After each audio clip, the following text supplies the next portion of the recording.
She locked the doors, double-checked the windows.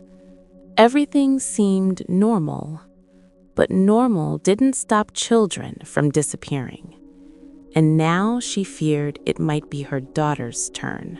The alarm goes off at 5:47 a.m. Amara Cole doesn't hit snooze. She never does. Her hand reaches out from under the blanket, silences the phone, and she's already calculating the day ahead before her feet touch the cold floor.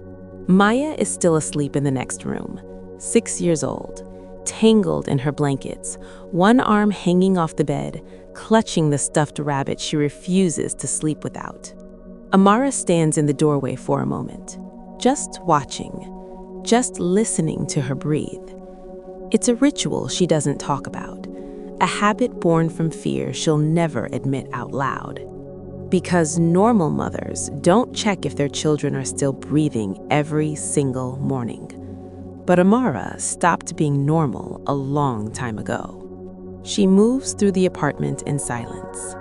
Coffee, toast, Maya's lunchbox already prepped the night before. Peanut butter sandwich, apple slices, juice box, crackers. Everything exact, everything controlled. The kitchen window overlooks the parking lot, 3 stories down. She glances out while the coffee brews, scanning the cars below. Same silver sedan in the corner spot, same blue truck near the dumpster. Same, wait, a black SUV. Tinted windows, parked 2 spaces down from her car. She doesn't recognize it. Her hand pauses on the coffee pot. It's probably nothing. Probably a visitor, a new tenant, someone's boyfriend staying over. Probably. But Amara doesn't believe in probably anymore. She takes a photo of the SUV through the window, zooms in on the license plate, saves it, just in case. By 7:15, Maya is awake, dressed and eating cereal at the kitchen table. She hums while she eats, some song from a cartoon Amara doesn't know the name of. "Mom, can Lena come over this weekend?" Amara looks up from packing her work bag. Lena, the girl from down the street. Sweet kid, always smiling, always asking questions. "We'll see, baby." "You always say that." "Because I always mean it." Maya pouts, but it doesn't last. She's too excited about school, too young to understand why her mother never gives straight answers anymore. Amara kisses the top of her head and grabs her keys. "Come on, we're going to be late." The drive to Maya's school is 12 minutes. Amara knows every turn, every stoplight, every shortcut. She knows which streets have cameras and which don't. She knows the route the school bus takes, the name of every crossing guard, the exact time the front doors open. She knows because she has to. Because 5 months ago, someone tried to take her daughter. And she's been ready ever since. Maya hops out of the car with her backpack bouncing on her shoulders. "Bye, Mom." "Wait." Maya stops, turns around. Amara leans out the window. "Remember the rules?" Maya rolls her eyes, but she recites them anyway. "Stay with my teacher, don't talk to strangers, don't leave the playground, call you if anything feels wrong." Good girl. Maya grins and runs toward the school entrance, where a teacher is already waving her inside. Amara watches until she disappears through the doors. Then she sits there for another 30 seconds, just to be sure. Work is a blur. Amara works in data entry for a logistics company. It's boring, it's safe, it's exactly what she needs. No one asks questions, no one digs into her past, no one cares that she keeps to herself and eats lunch alone in her car. But today, she can't focus, because the news is playing on the break room TV, and the anchor is talking about another missing child. The 3rd one in 2 months, all from the same neighborhood, her neighborhood. She stands in front of the screen, coffee cup frozen halfway to her lips. The girl's name is Emma, 9 years old, last seen walking home from the park. The police are calling it a runaway situation. Amara knows better. Runaways don't leave their shoes behind. Runaways don't vanish in broad daylight. Runaways don't disappear from neighborhoods where mothers like her are watching every single shadow. Her coworker Janet sighs from the table behind her. "It's so scary, isn't it? I can't even let my kids play outside anymore." Amara doesn't respond. She's already pulling out her phone, opening the Notes app where she's been tracking every detail. Dates, locations, patterns. Emma is the third. Before her, there was a boy named Carter, 7 years old, gone from his backyard. And before him, Lena. Sweet, smiling Lena from down the street, the girl Maya wanted to have over this weekend. The girl who's been missing for 2 weeks. Amara's hands tighten around her phone. The police think they ran away. The parents are desperate, crying on the news, begging for answers. But Amara knows something they don't. She knows what it feels like when someone is hunting. She knows the signs, the patterns, the cold, creeping certainty that someone is watching, waiting, choosing. Because 5 months ago, someone chose Maya, and Amara has been hunting them ever since. That night, after Maya is asleep, Amara sits at the kitchen table with her laptop open. She's been building a map.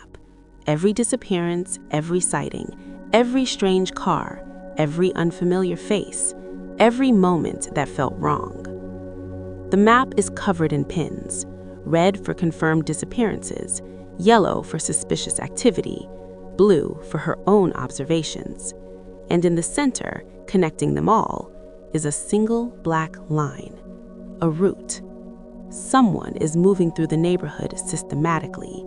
Someone who knows the streets, the schedules, the blind spots. Someone who's been here before. She zooms in on the area near the park where Emma disappeared.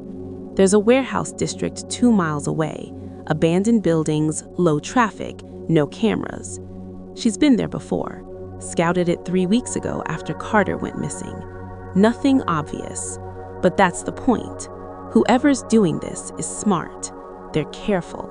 They're not leaving evidence, but they're leaving patterns, and patterns can be tracked. Amara closes the laptop and walks to Maya's room. She stands in the doorway again, watching her daughter sleep. The stuffed rabbit is tucked under her chin now. Her breathing is soft and steady. Safe, for now. Amara pulls out her phone and scrolls through the photos she's taken over the past 2 months. Dozens of them. Cars, faces, license plates. And then she stops, because there's one she recognizes. A man, mid-30s, dark hair, standing outside the coffee shop near the park. She saw him 3 times last week, always alone, always watching, always in places where children gather. Her jaw tightens. She opens a new note and types a single name, Suspect number 1. The next morning, the black SUV is gone, but Amara doesn't feel relief. She feels the opposite, because now she knows someone is paying attention, and that means she's been noticed too. She drops Maya off at school the same way as always, but this time she doesn't drive straight to work.